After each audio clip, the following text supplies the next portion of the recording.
Everybody, and welcome to the live stream for Upon a Time in the Wyrd West Kickstarter. This is some pretty crappy pictures here. Just a second. I think I have to close some windows. Hold on, buddies. All right, so while we're waiting, thank you for joining me. As you may have read on the project page, that Once Upon a Time in the Wyrd West is a collection of stories that form a sequential story arc. So they're all standalone stories. There's 6 of them, but together they form a complete story. So it's basically like reading a novel in 6 parts, and it is a weird Western.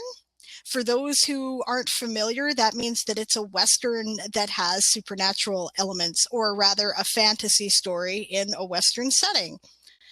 So I thought that I would read an excerpt or 2 and then answer questions about the book and my plan. And, if you want to ask questions about me, that's fine too. I'm an introvert, so I don't normally do AMAs, but, I figure if I'm going to ask you guys to back the project and support me, it's only fair you have some idea of who I am, right? So I think perhaps I'll start with my beginning scene. I've got a quote from it at the beginning of the project page. So as project page, I've written these stories already. They have been published in sequential ebooks, which I did last year. So in 6 parts, and the shortest of them is about actually 8,800 words, and the longest is 45,000 words. I think it's going to be somewhere around the neighborhood of 90,000 words when it's done. I underestimated what I said in my original video. So here's my first scene. The gunslinger and the desperado drew. Their hands were flashing smears of color as they streaked towards their targets. The crash of shots rang out. The scent of brimstone filled the air. Graham Walsh watched from his horse with narrowed gunmetal eyes, knowing at once that the gunslinger had drawn her last. The gunslinger's shoulder splattered blood. Her arm jerked and her shot went wild, shattering the window of Joss Smith's alchemy shop. The desperado's second bullet found the slinger's square chin and tore it off. Blood and bones sprayed into the air. The gunslinger's second shot ripped a hole in the sleeve of the desperado's duster. The other 3 flashed past like silver lightning. One of them sang past Graham's ear. The gunslinger fell, the pistol flying from her flailing hands.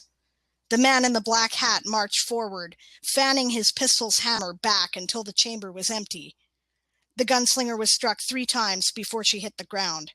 Her body twisted and jerked as the bullets ripped into her in a horrible bucking dance. Graham had never seen anybody shot before. His father had warned him that it was nothing like they described in the stories. His stomach twisted like a coiled lariat. The stallion beneath him tossed his head in challenge.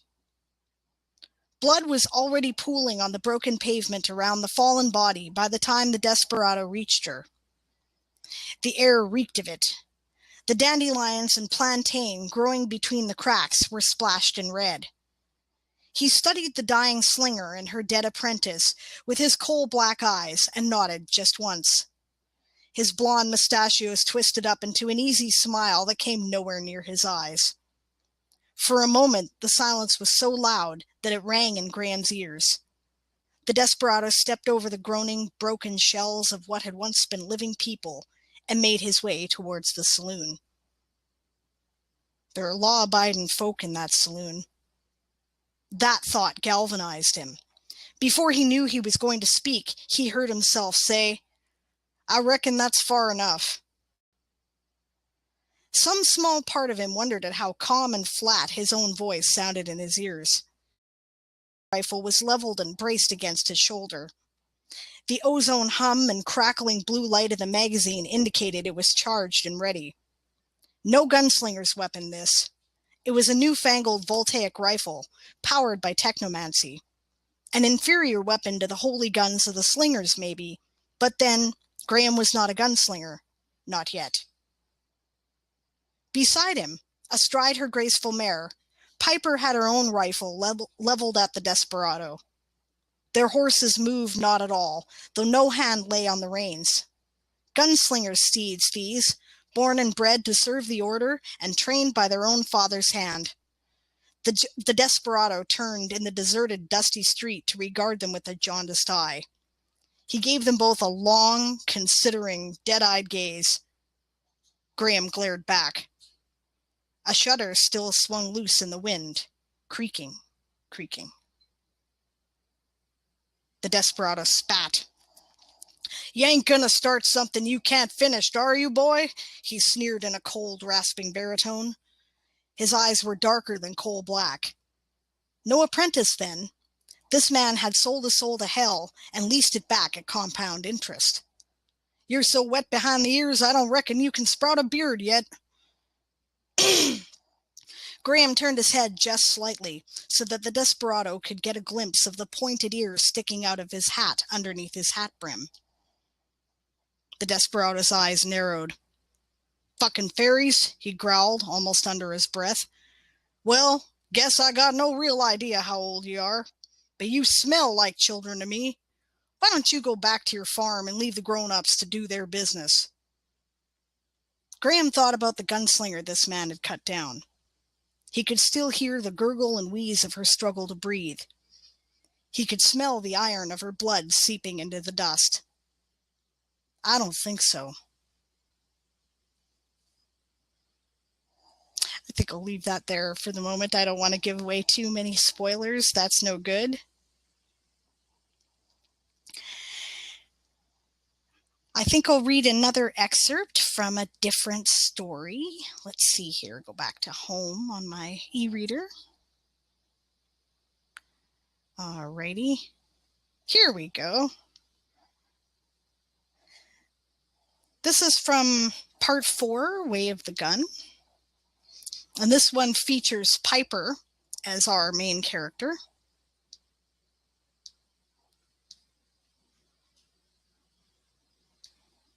Let's see here. Sorry for the delay. No, I think I'll have to go to my table of contents.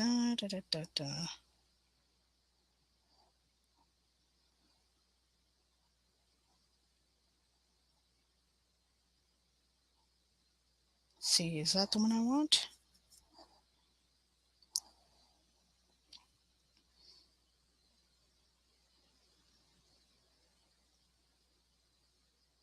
No, I don't think that's the one I want. I want a different one here.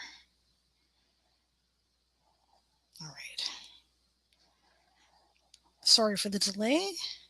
It's a problem with e-readers. You got to slip, you can't just open it to a page, right? Part of the reason why I want to do a print book, because I prefer to have a print book.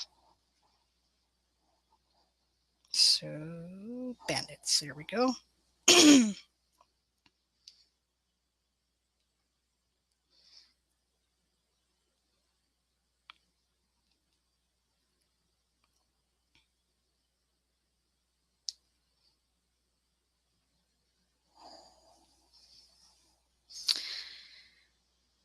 So this is later back at their ranch. A lot of the gunslingers, which she's not, have already ridden out to catch a bad guy. I won't give any more information than that. And she is at home waiting. "Why don't you go muck out the slinger horse stalls while I finish making dinner, Piper?" Mama suggested. "I'm sure Queenie would appreciate it. Maybe clean out Lightning's stall and offer it to her. Clean hers up in the morning?" Queenie, a fine Arabian chestnut gunslinger mare, was Mama's companion, but in truth, she was the lead brood mare for the ranch, mostly because she seemed to like being pregnant and she threw strong and clever foals. Lightning was her colt, and Duchess was her filly. Duchess is Piper's companion. Caesar had gotten her with foal again this spring, and she was beginning to feel its weight. Probably she could use some soft new hay. "Sure, Mama. I might as well feed the pigs while I'm at it, I reckon." Might as well, Mama agreed. She took the slop bucket, still full of some of last night's potato peelings, threw the last of the day's milk on it, and took it out to the pig trough. The piggies were hungry, and they ate readily enough, their little tails wagging, but one of them eyed her suspiciously. "It's not my fault," she said. "I don't even eat pig much." Like most elves, Piper wasn't fond of a lot of heavy meat, but she knew enough of hunger not to turn her nose up at it either. Piper glanced up at the sky and was happy to see that after so many days of drought, clouds were brewing. The sunset was radiant. Her heart lifted. It might even rain. She went to the slinger horse stable. Because gunslinger horses were self-aware and intelligent, their stable had no locks on the stall doors. Instead, they were fastened with a simple loop of heavy rope that the horses could manipulate with their teeth to latch or open the doors as they pleased. An extra space was built between the rows of stalls, so the horses could mill about in a common area to keep out of the rain if they wanted to. That space was also equipped with pissing troughs, one specifically for pregnant mares. The urine from the mares was sold to alchemists to refine into concoctions to control fertility, while the rest of the urine was used to make gunpowder. In all other respects, it was a normal stable, however, and that meant that the creatures with opposable thumbs had to clean and maintain them. Piper took a moment to stroke the mares affectionately. Then she lit a single lantern, more than enough for light-seeking elven eyes, and grabbed one of the brooms from the rack behind the door next to the voltaic rifle. She brushed the dirty hay out of Lightning's stall. Duchess and Queenie both looked up at her from the hay they were munching. "You want your boy's stall for the night, Queenie?" Piper asked her. The pregnant mare whickered in a way that might have been amusement or an affirmative. Piper got out a mop and bucket and went to work, singing to herself. Which was probably why she didn't hear the horses coming until they were right close to the stable. Duchess, her ears twitching, nickered to get her attention. Who'd be riding in at this time of night, she wondered aloud. It sounded like a bunch of them, too, maybe half a dozen? She was about to head out to greet their guests and ask their business, but that's when she heard a gunshot. Piper hit the floor. There were voices now, loud, angry, too indistinct from within the stable walls to make out clearly. A horse trumpeted indignantly. The mare sniffed the air and snorted. Duchess unlatched her stall and headed for the door. "Wait," Piper urged her, and she stopped to look back. Piper scuttled over to the lantern and quickly dimmed its light. Instead of heading out into an uncertain situation, she clambered up the ladder to the hayloft to see what was going on first. She could hear boots treading on the hard-packed dirt. They were coming this way. She lay flat on her belly and peered through the open window of the loft, just in time to see a man in dark clothing slam the bar down on the stable doors. Duchess snorted with surprise, and Queenie made a low whicker of concern. Out in the yard were half a dozen horses she didn't recognize. A man in a bandana was tying them up to the hitching post. The first man went back to help him. The door to the ranch house was swinging on its hinges. She couldn't hear its telltale creak in the soft evening breeze. "How many were in there?" the man with the horses asked the man who locked the stable. He was wearing a bandana on his face, too. It seemed unlikely, given the slight wind, that this was for keeping dust out of their faces. Bandits. "Can't be more'n a couple of mares," said the first. He was bigger than the other one. "Just like Arnold said." Piper's heart burned with anger. Arnold was the name of one of the seasonal hands who just headed off for the season. A spy. "Think that'll hold him?" "It should. Can't see why it wouldn't. It's a good solid bar." The second bandit was unconvinced. "Thought I saw a light in there." Piper held her breath. If they decided they had, they would check the stable. Then she would have to fight, and there was no telling what was going on in the house, so she couldn't endanger Emma and Mama. Not yet, anyhow. Worse, both had voltaic rifles slung across their backs. The first bandit shrugged. "I didn't see nothing. Want me to check it?" Maybe she could push a hay bale down on him if he opened the door. She glanced behind her and thought one was just about in the right position. The second bandit thought about it and shook his head. If there is someone in there, they'd have a hell of a time getting out anyhow. Let's secure the horses first. They finished tying the reins. Piper noticed the horses' heaving sides and foam-streaked muzzles, and a hot slug of anger settled into her bowels. Bastards, treating their poor horses that way. But she didn't have time to worry about that right now. From her vantage point, she counted half a dozen in the remuda. Assuming there was a bandit for each horse, that gave her half a dozen enemies to deal with. She scuttled down the ladder while they were otherwise occupied and pulled the voltaic rifle from the rack, slinging it over her shoulder to carry it back up. She shoved a spare magazine battery into each jean pocket. Both mares were out of their stalls now, alert and indignant, sniffing at her. It's all right, she reassured them. They don't know I'm here, and that gives us an advantage. Upon consideration, she looped a coil of rope over the other shoulder before making the climb. She might need to get down in a hurry.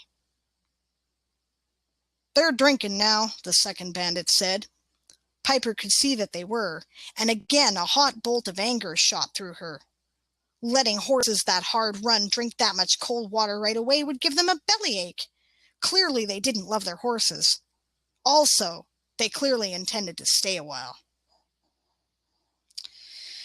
Why would they want to do that, she wondered.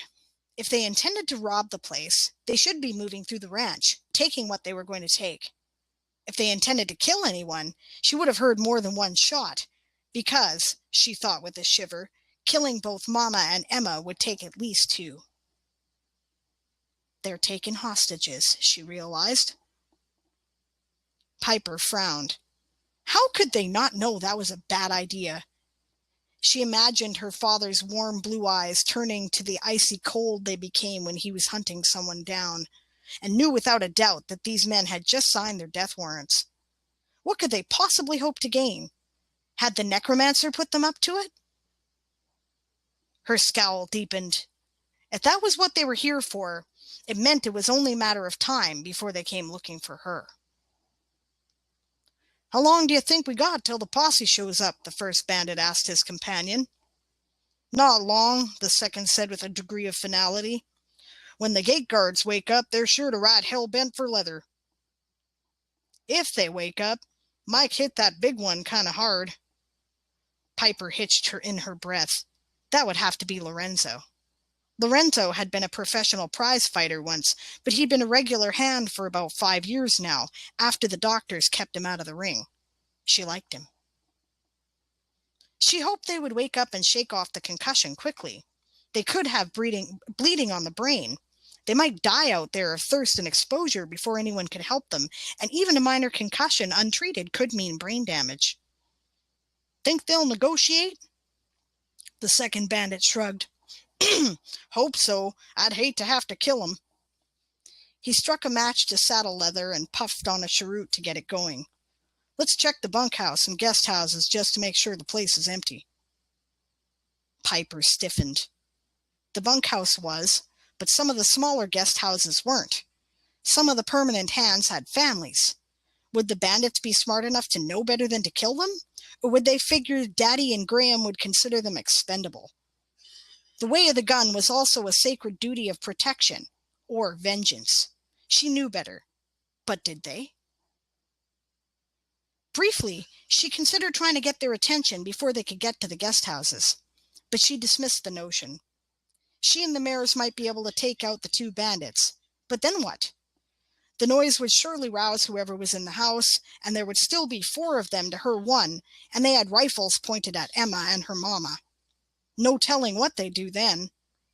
No, she was better off getting at them when they weren't too close to back up and expecting trouble. Instead, she started working her rope into a lasso. Her hands moved with the ease of long practice. She smiled to herself.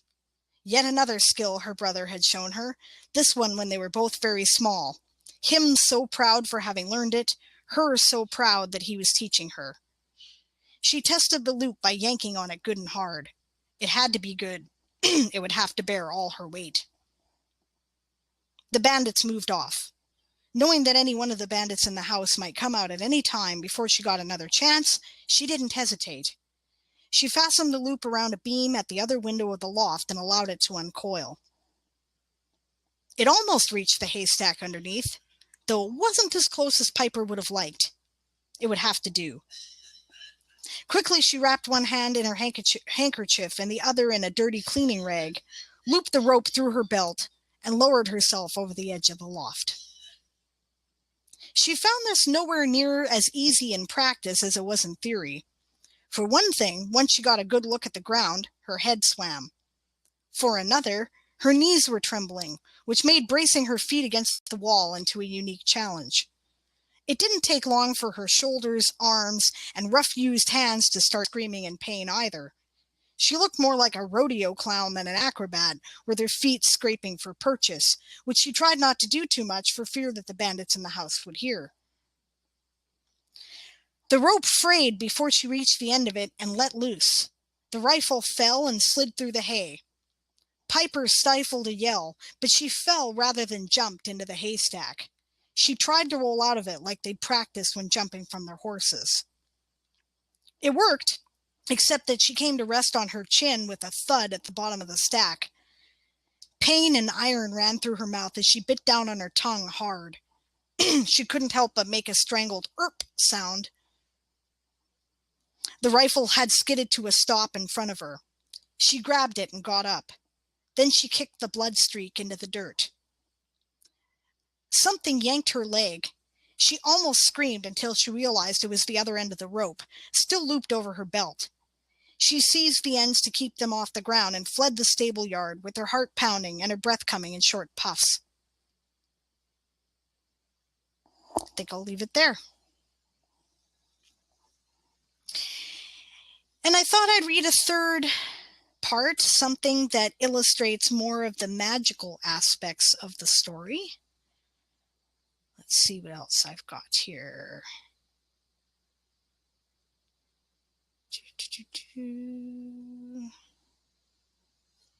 Here we go. I will read, back to home here.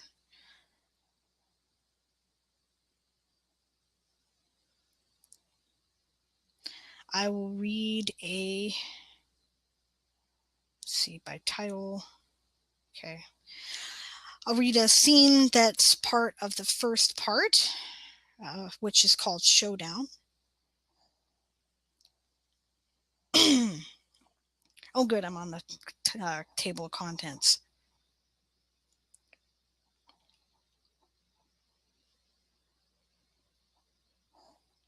Here we go.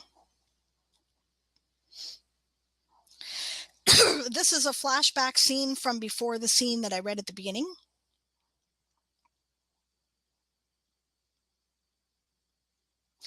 They'd noted one of the signs of the ancients just a few hours outside of Queenstown, standing against the heavy laden sky. The word it posted was domo. Graham didn't know what a domo was, some totemic thing from before the cataclysm, he guessed. It jutted from the prairie hardpan like a single tooth in an old man's jaw. Half of the bottom O was submerged in dust. Something swung from the pointed tip of the sign like a slow pendulum in the scouring wind. A heavy something, shaped like a cross, draped in dark fluttering cloth. The horses scented the breeze and snorted.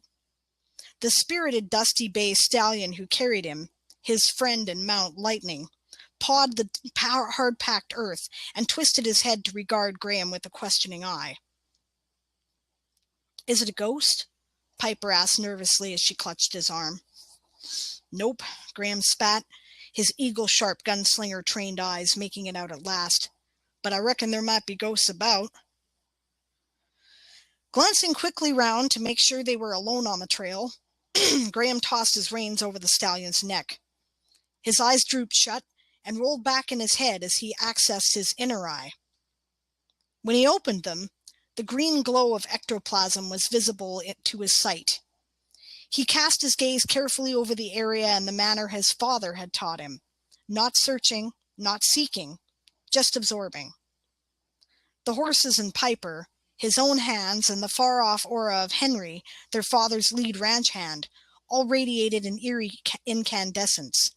The swinging cross did not. "Nope, no ghosts," he said soothingly to his younger sister.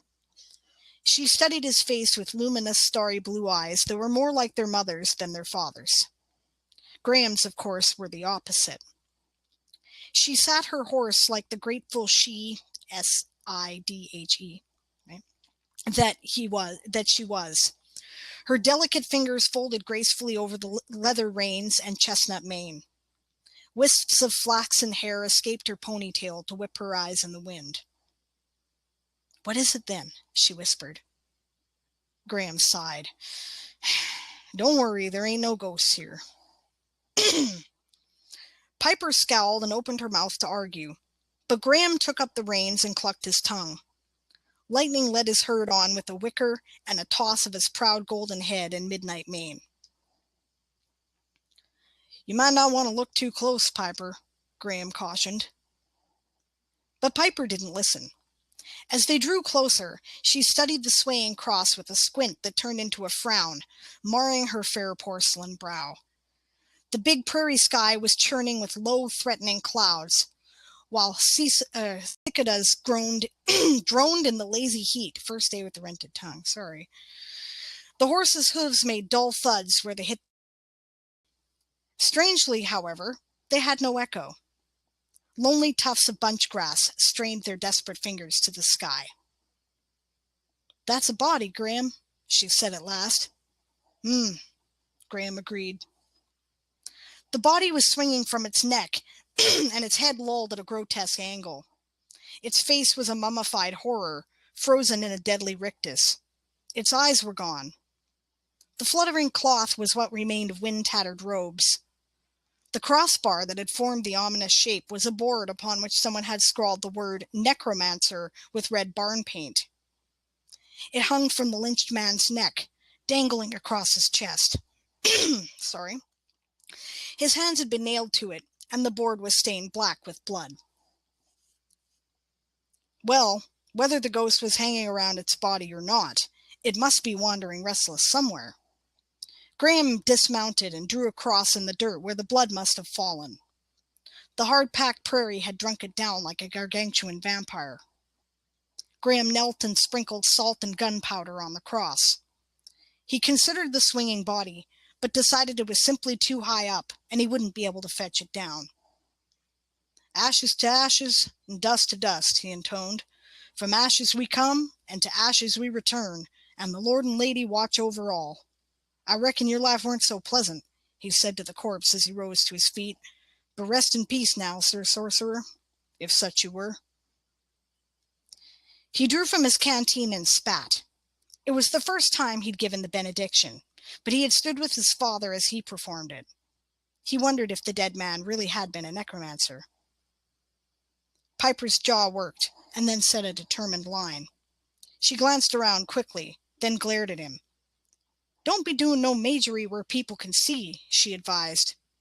"No," Graham agreed. And I think I'm going to read a section that illustrates some of the majory. And then after that, I'm going to open the floor to your questions. Skipping ahead a bit, probably easier to do.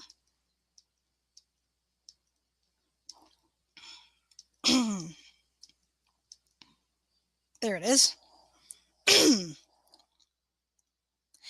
It was the wildfire that finally forced the truth from him.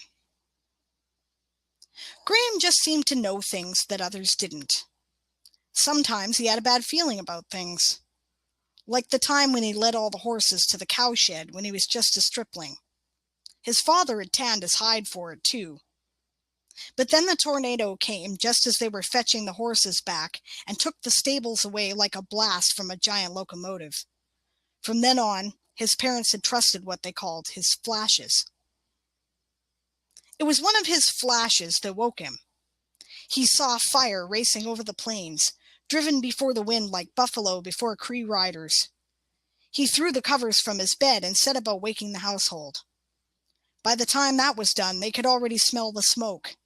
The approaching fire was a sinister glow on the horizon. "Help Henry with the horses," their mother had commanded, and Graham obeyed. But as they started leading the nickering, nervous steeds out of their stalls, ashes began to rain down on the farmyard. Some of the hay bales were burning in minutes. By the time they put them out with well water, the whole horizon was red. The air was coagulating like a blood clot into thick, dark smoke. "We have to hurry, kid," Henry urged with his thinning hair askew. His face and shirt were streaked with sweat. One shirt tail had come untucked, and he'd torn the pocket from his trousers somewhere. Sweat was running into Graham's own eyes, and Graham had known that they would not make it. The wind was already searing hot. There simply wasn't enough time. He left the horses and went to the well. Henry was shouting at him, but it seemed to come from somewhere far away. He seemed to see himself in the ranch from far above with complete clarity, like the piercing gaze of an eagle. That gaze found its focus on the shimmering water in the well. His awareness rushed to the water. He could feel its flow, its coolness, and its mutable nature. Water, he knew from his training, was the mercurial force of change in the alchemical arts.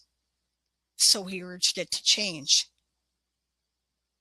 Suddenly the temperature plunged. Dew formed in an instant on the grass and the earth and Graham's clothes and skin. A circular wind rippled out from the well. It tossed Graham's hat off his head to rest between his shoulder blades, taking all the heat and the ashes with it. Mist began to gather over the well. Then suddenly it was raining. Graham looked up to see a disc-shaped cloud hovering directly overhead. But it wasn't enough.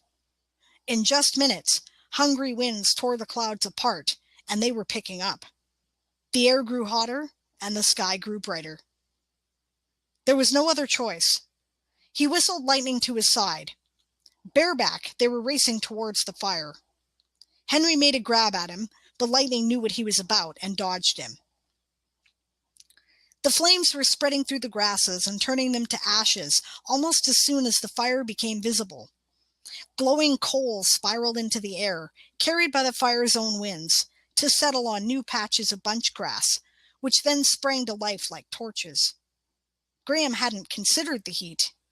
Later, he would submit to the soothing ministrations of his mother's healing salve on his red-burnt face, but he didn't even notice at the time. Smoke belched into the sky like a plume from a boiler engine. It trailed the length of the firewall as if over an enormous train. He whistled, and lightning pulled up at the edge of the flames. His eyes showed white at the proximity of the wildfire, and his nostrils flared, but he hadn't faltered. Graham stared down into the raging conflagration and saw their death rushing to greet them. He was never able after to say exactly what happened. His will had reached out to the wildfire as though embracing kin, but his command was firm. Go around. And he felt the fire obey. It bent, like a willow branch in a windstorm, and split into a forked tongue that ran right around the ranch and even the Williams farm that was due south of them. As it went, a piercing headache slammed into Graham's brain. Soon it was blinding. He felt as if the life were draining out of him, just as surely as blood dripping from a vein. A few minutes later, he heard something like the hiss of 1,000 snakes as the fire burnt itself out in the river and lake to the southeast of their land. Within a few more minutes, the air was soupy with the steam.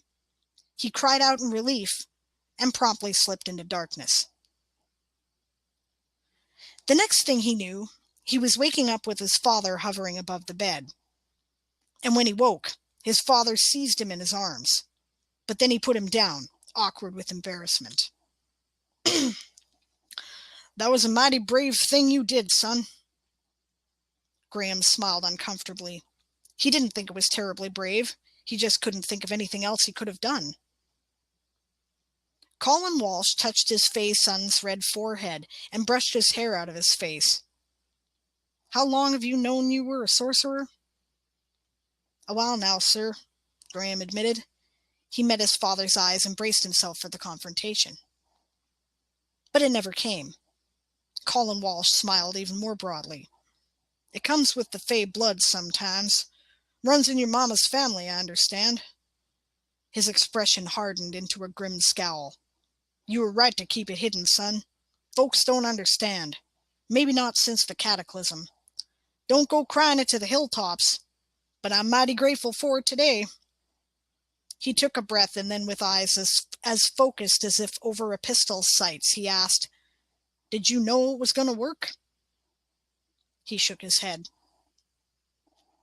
Graham's father met his son's eyes and reached out to clasp his hand.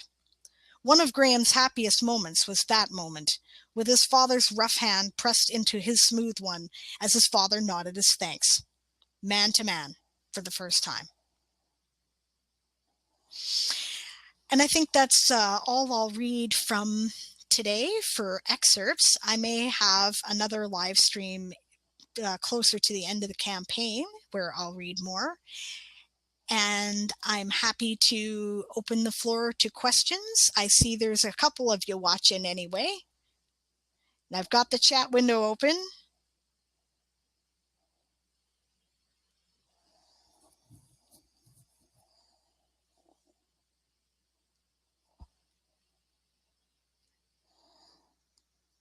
Checking my window over there.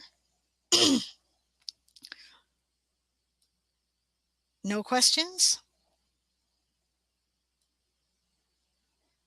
Chat window? Okay, I'll go to the Q&A window. Nope, I'm not seeing anything there. Hope it's working.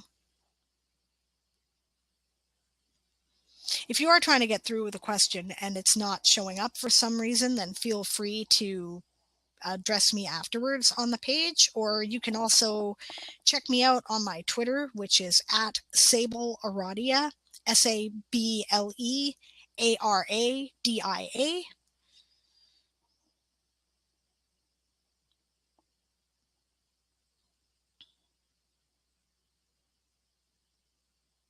If you're getting this on Facebook, I'm not currently watching on Facebook, so I'm not getting your chat information there. But you know what? Hey, I know what I can do. I can check my phone and I can see if you guys are talking to me on my phone. That would make sense, wouldn't it? I'm afraid to run the two windows because my little computer only has so much RAM. It's really not the best for that.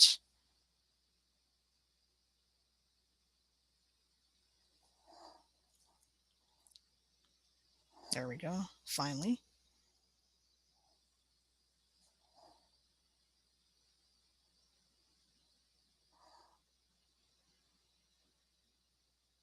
Let's see here. Go to my page.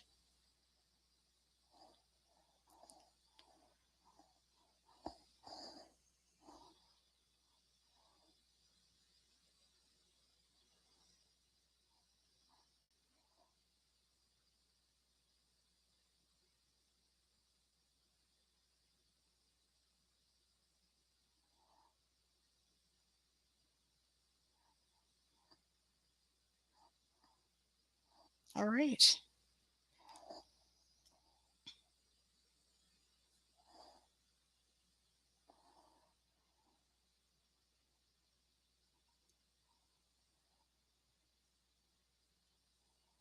Yeah, I'm not seeing anything. I don't know if that's because I messed up the setup on Facebook. I didn't see that when I was doing my test. So, all right. Well, in that case, folks, I'll just let you know about some of the other things that I have coming up here. I'm starting a series of videos that I'm going to be doing as live streams on Google Hangouts. I'll probably post the link here. I will try to do it live streamed here at the Kickstarter page as well, but I'm not sure how well that works. So we'll have to see how that goes, but it will be on Google Hangouts. I will have the link. I'll have all kinds of advanced notifications so you can check it out if you want to, where I'll be interviewing a bunch of people who are doing similar things in some of the ways to what I am doing. this weekend, I probably on Sunday, although the time hasn't been sketched out yet, I'm going to be with Kat Rambo, who is currently the president of the Science Fiction and Fantasy Writers of America, and I've been working with her closely on the YouTube channel that I've been managing for them. And she has agreed to come and talk with me about weird westerns and steampunk writing, because she writes those as well. And I cannot wait to hear what she has to say about it. We'll be talking about the genre, what it is, what the appeal is of it, why you might find it interesting, and we'll also be taking questions. So that'll be, like I said, probably Sunday, time ETA, or TBA, right? TBA, to be announced. And then throughout the week, I'll have different people. I'm going to have Cheer Papenworth Stevenson. Stevenson. She's one of the directors of a group called the Dystopian Band of Authors and Fans, which is a place where I've found a lot of love for the Wyrd West Chronicles as I've been writing them. And she's going to come talk with us about dystopian literature and post-apocalyptic literature and what the appeal is of that and why you might want to support it. And I'm going to have Sarah Berman. She is the author of the Runespell series, which is a bit like American Gods meets the Dresden Files. It's pretty awesome if you haven't checked it out. And she's going to talk with me about magical realism, the challenges of being a working class writer, and incorporating aspects of paganism into our writing and why it makes us better writers of fantasy, I think. And who else? Yes, I'm going to have CL Cannon, Courtney Cannon. She is the owner of Fiction Atlas Press, which is a small press that started from an indie cooperative, and I've been published with them.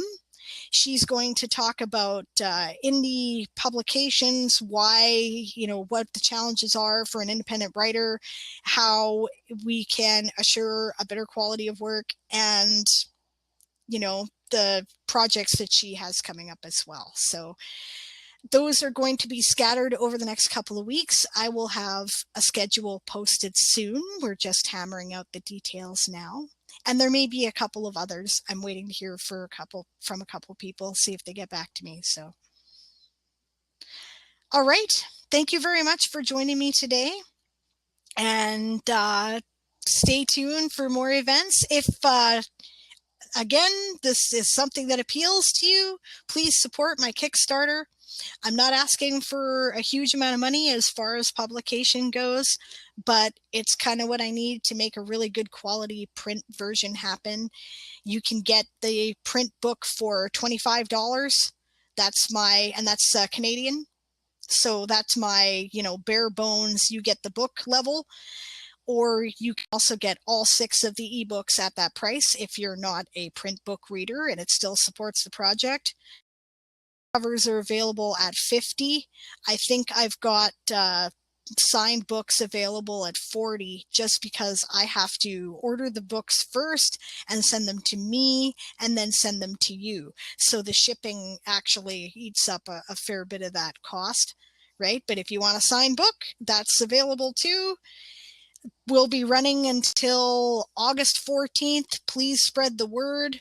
And that's like the middle of the day, August 14th. I wanted to start things right around noon, so it's 11:51 a.m. will be the last moment. I will probably do a countdown live stream episode at that time. And yeah, I'll see you around. Thanks for your help if you're interested in supporting. Bye.